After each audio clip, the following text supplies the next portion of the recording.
Hello, everybody. Dr. Rick Wallace dropping in on you. You guys ready for another reading?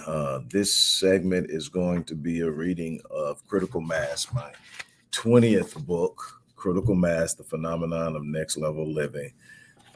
And it is my most popular and bestseller for a number of good reasons. It's a book I'm very proud of. A lot of work went into it, and I think it is immensely effective in doing what it was meant to do, helping people reach critical mass. This reading segment is brought to you by Master Fitness 21 and Java Burn. The link is in the description box. Okay, today we're going to read from chapter 23, which is titled Social Conditioning, the Power of Subliminal Messages. And it says,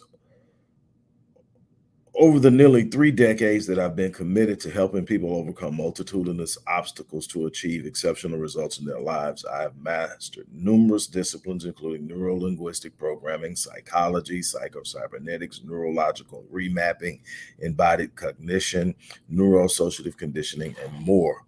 However, if I had to narrow down what I do to one singular focus, I would probably describe myself as a neuroassociative conditioning specialist.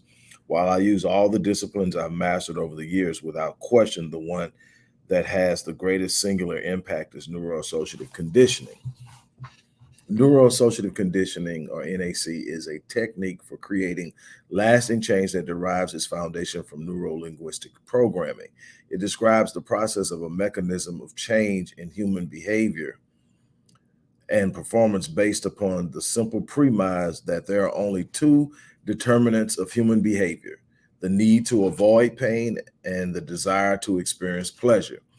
And it's simple at its simplest level, the use of NAC to associate pain with undesired behavior and pleasure with desired behavior is the goal. In addition, in an ideal situation in which a person needs to change their behavior to improve their lives, I help them associate pain to not making the change and pleasure to the results of making the change.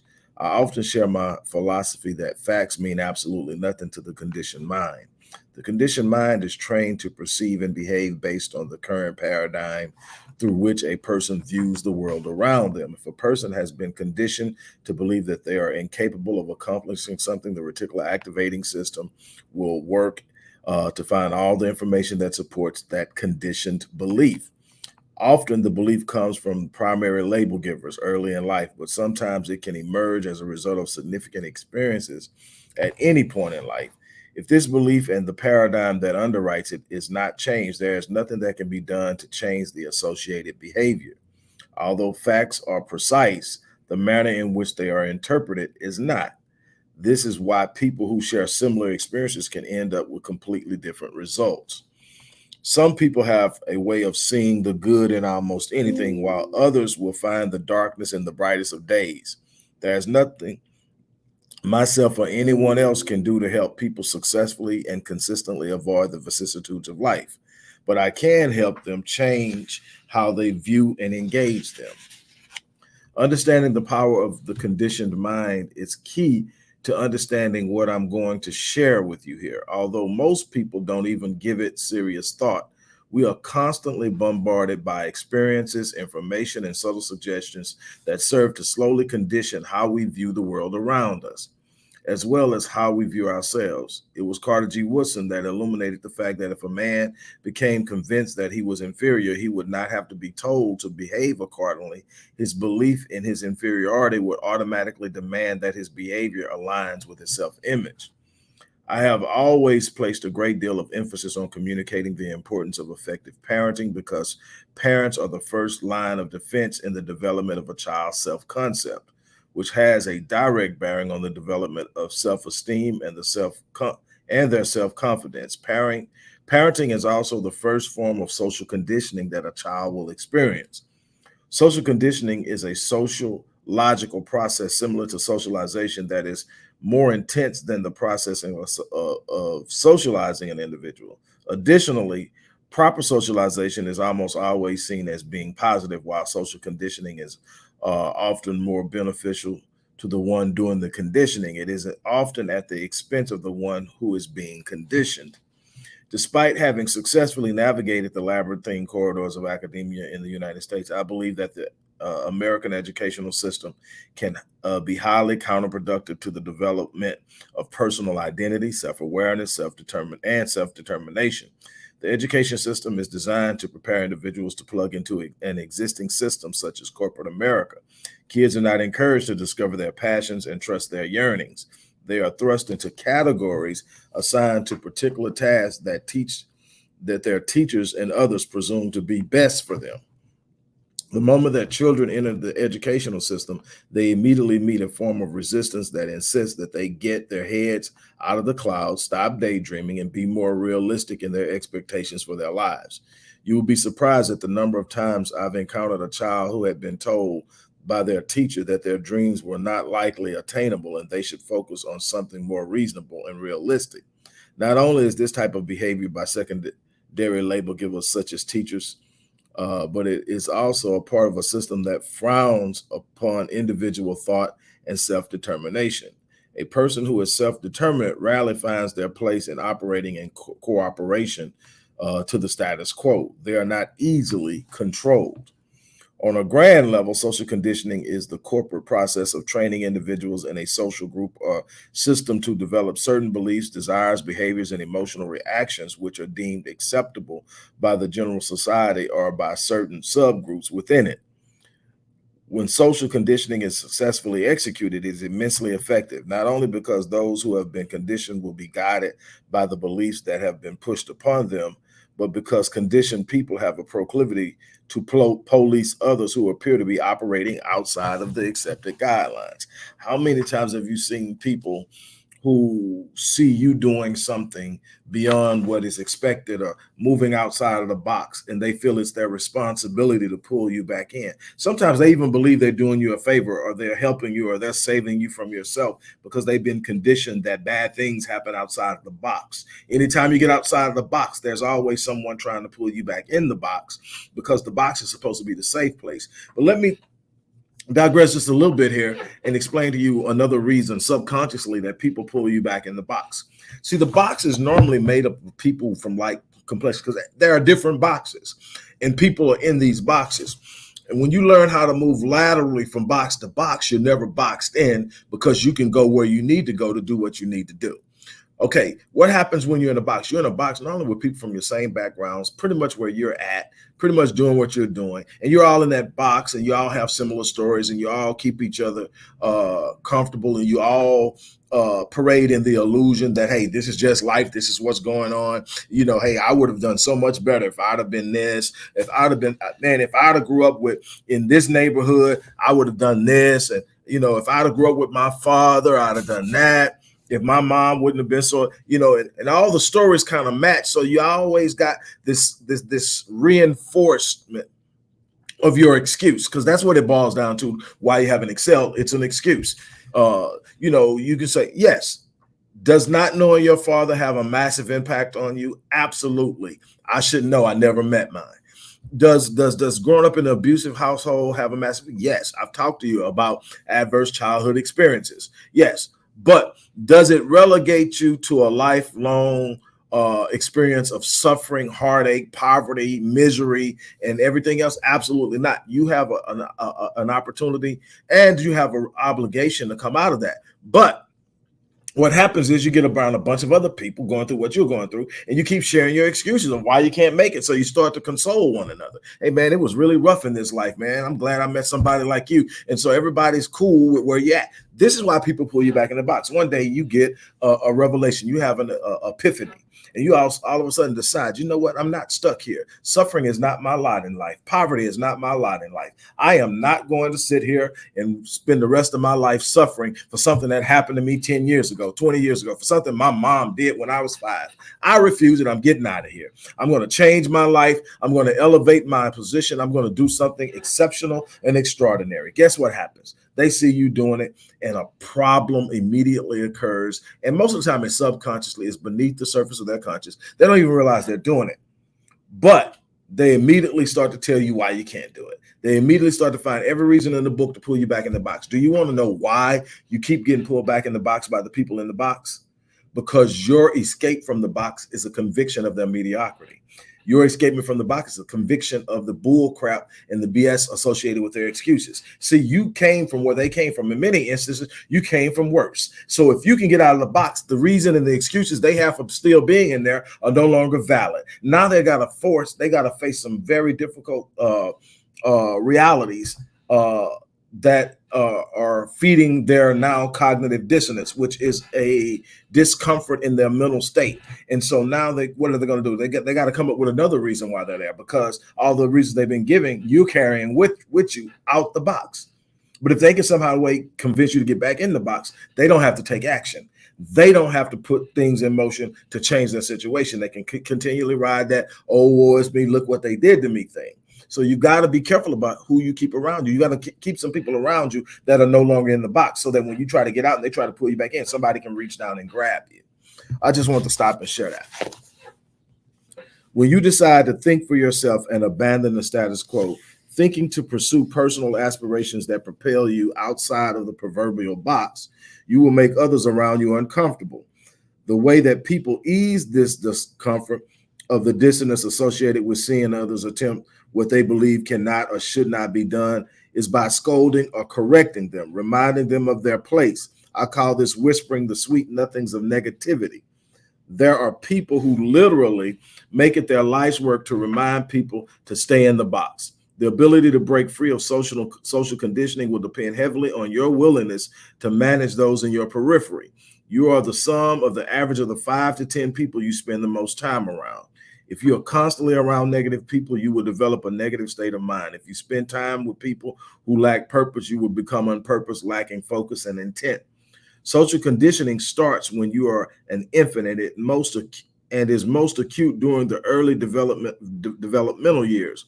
However, it continues throughout your entire life. Parents execute it, peers, teachers, employers, co-workers, your neighbors, books you read, television shows you watch, the church you attend, and even advertisements and commercials.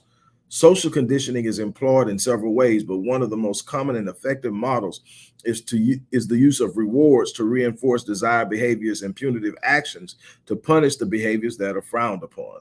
This model is referred to as classical conditioning. This is the same model used to train animals such as dogs, horses, pigeons, and more.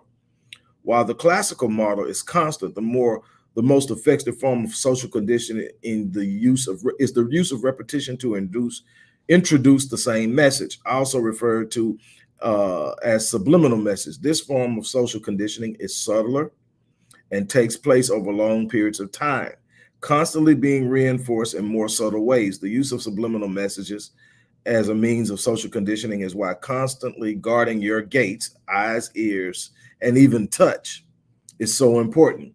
With the use of subtle suggestions, the target is not the conscious mind, but the subconscious mind.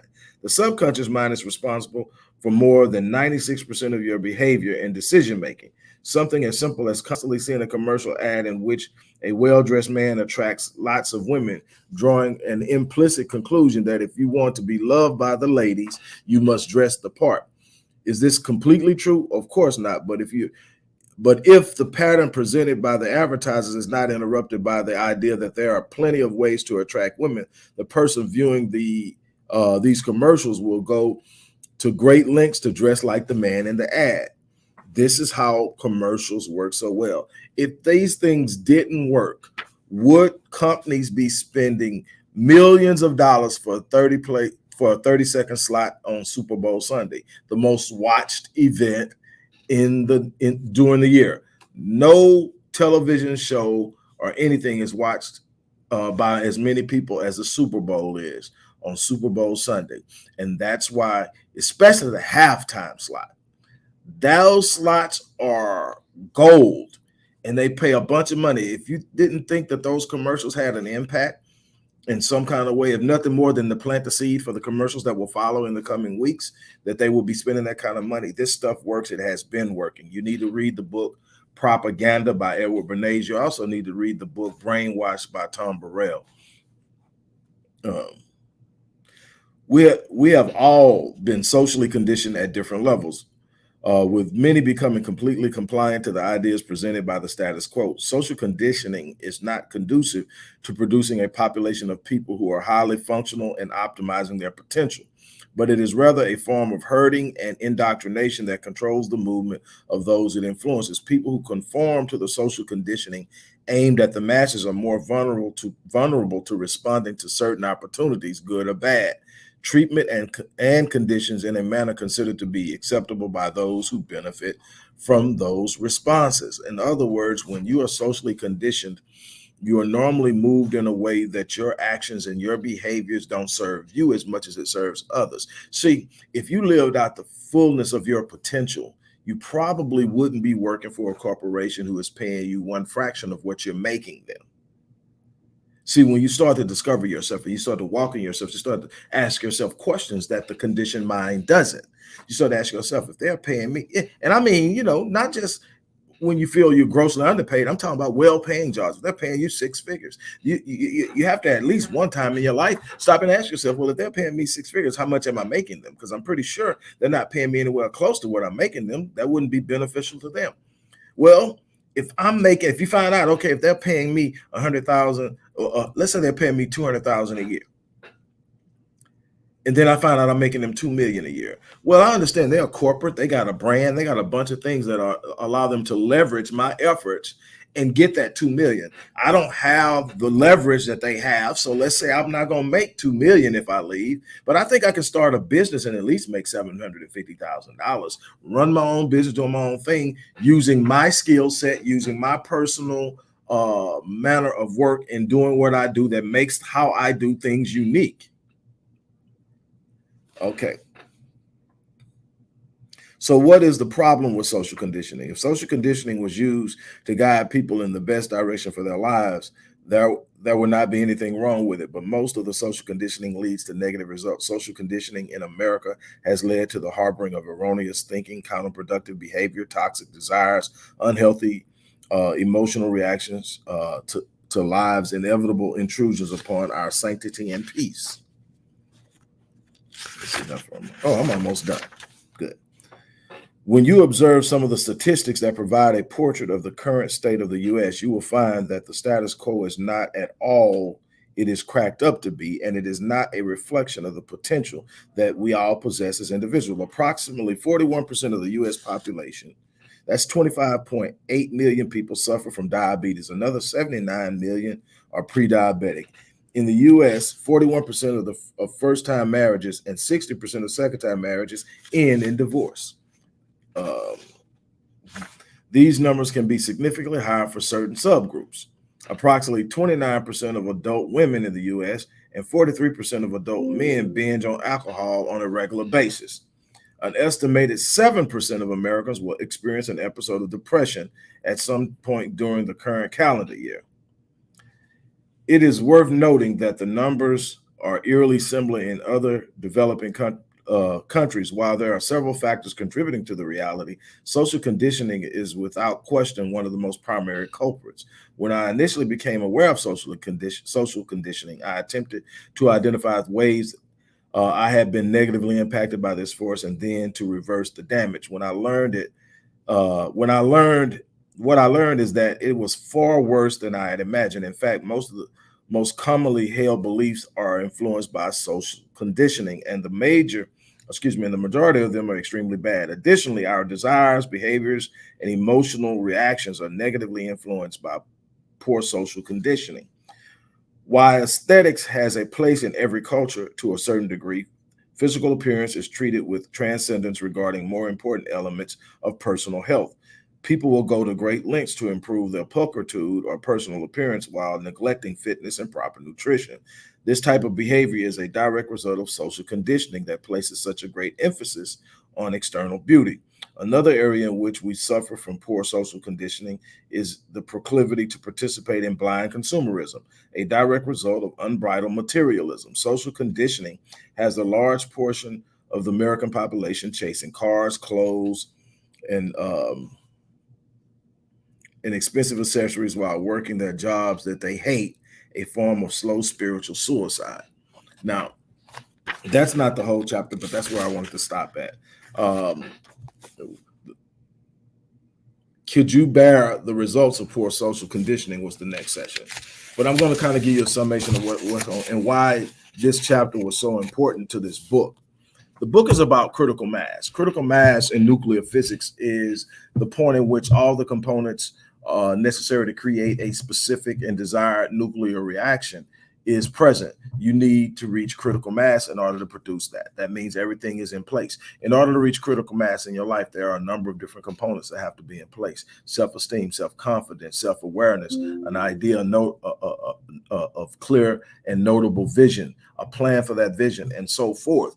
And so when you start to talk about self-awareness, when you start to talk about a clear vision, when you start to talk about a sense of self-awareness and self-esteem, self-concept, social conditioning plays a major role in pulling weak people away from a true sense of who they are. And because they don't have a true sense of who they are, they tend to allow others to dictate to them who they are.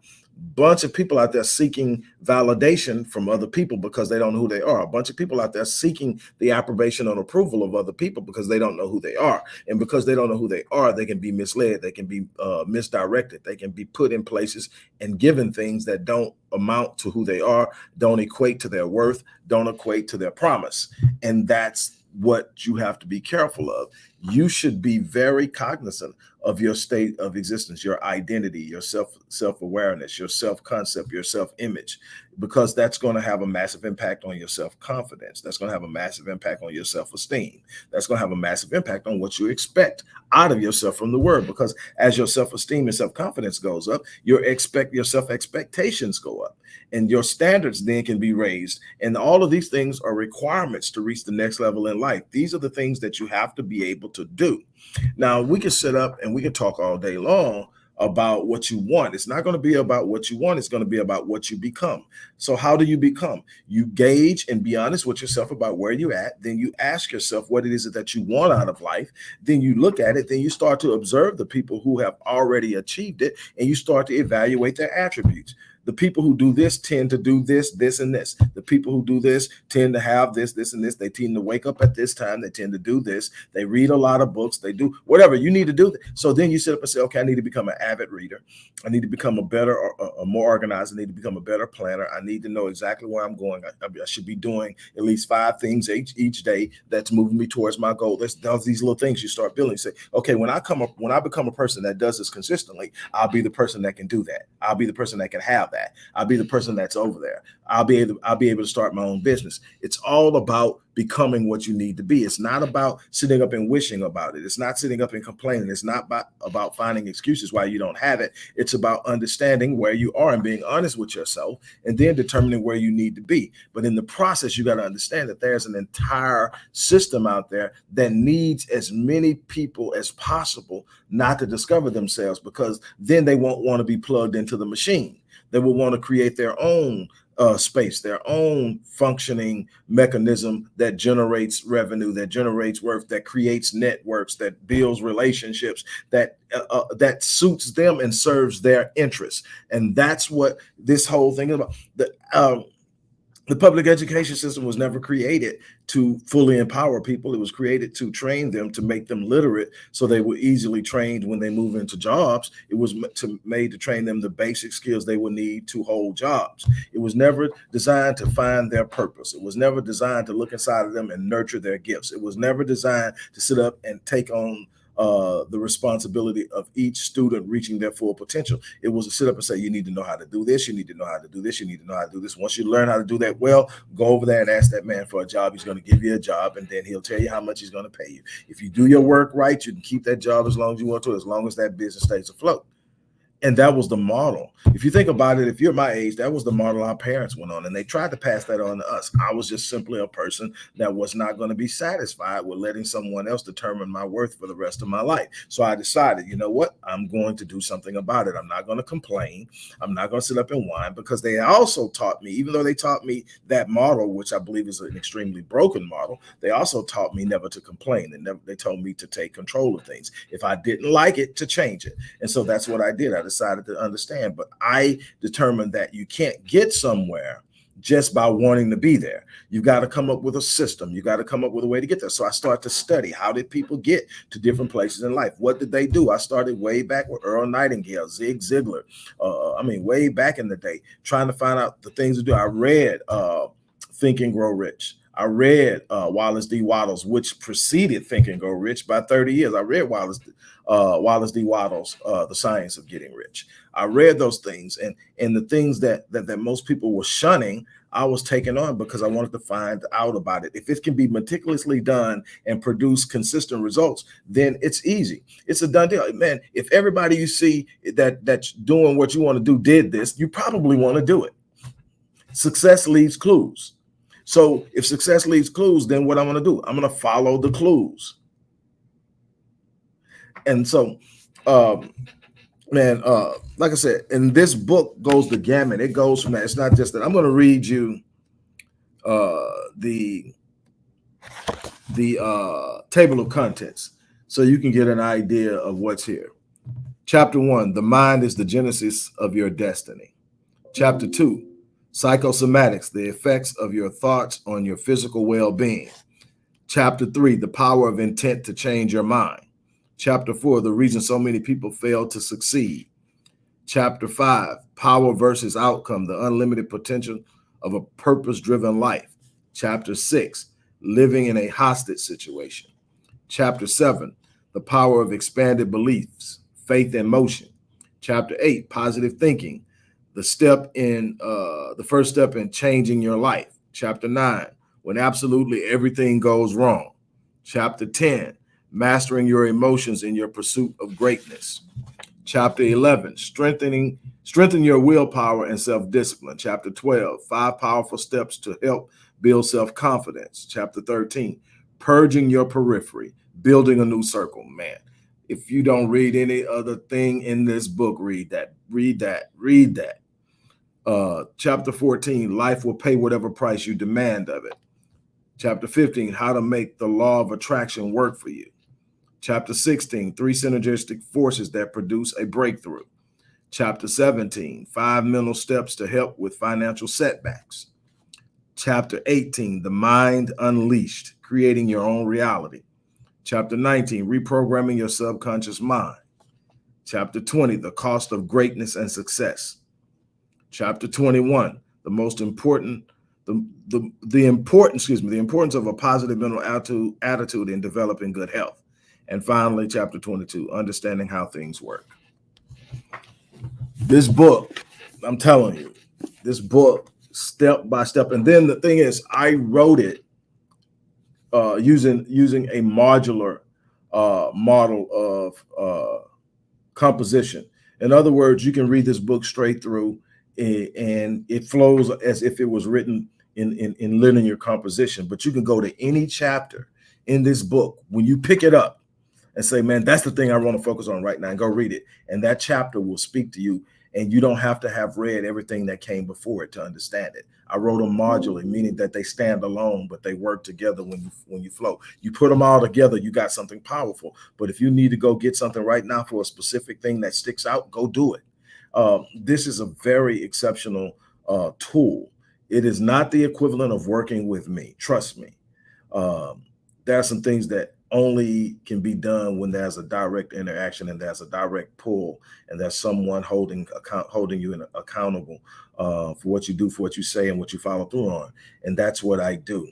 We are going to identify some things. No, this book doesn't do this, but I guarantee this book will change your life.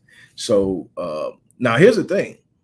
You can get the book right there in the description box. You can get the book, but you can also sign up for the Rapid Change Breakthrough Session, which right now for a limited time is being offered at half price. You can sign up for that. Not only will you get it at half price, which is unbelievable, but you're also going to get a free signed copy of this book. So if you want to do that, go ahead and do it. Look, don't go into 2022. I keep saying that. That's going to be my theme, so get ready for it. Don't go into 2022 half stepping. Don't go into 2022 the same way you've been moving around in 2021. Don't go into 2022 thinking you can sit up and make up some New Year's resolutions and start from scratch. You need to be changing the things you want to change now. You need to be building momentum so that you hit the ground running. How you enter it, how you transition in is going to have a massive impact on how that year goes. You don't want to transition in standing still. You don't want to transition in thinking you're going to make all the changes you want to make now that it's January the 1st. Here we go. No, you want to hit January 1st already in full stride. Let's make it happen. On that note, I'm getting out of here, you guys. Thanks for stopping in and listening to me read. All right, I'm out.